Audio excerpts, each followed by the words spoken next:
Hi guys, and welcome to How to Maximize. For today's video, I will show you how to link BattleNet and Steam.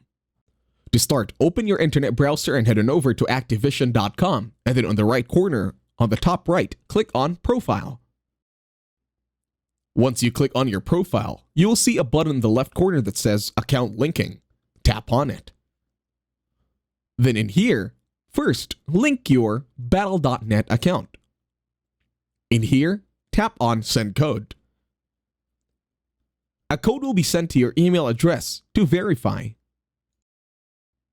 Once you have sent the code, the first step or the next step is to go over to that Gmail account stated above and then get the code.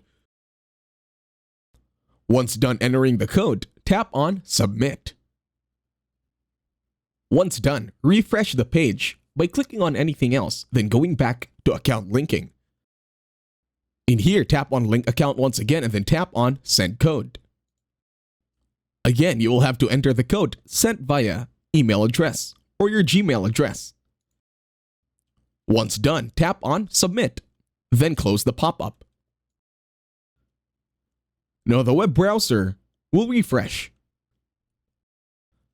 And after entering your code, you can link any account you want, whether if it's Steam or anything else. You can also do the same process for Steam. And that's it. Thank you very much for watching. Please leave a like, share, and subscribe to the channel.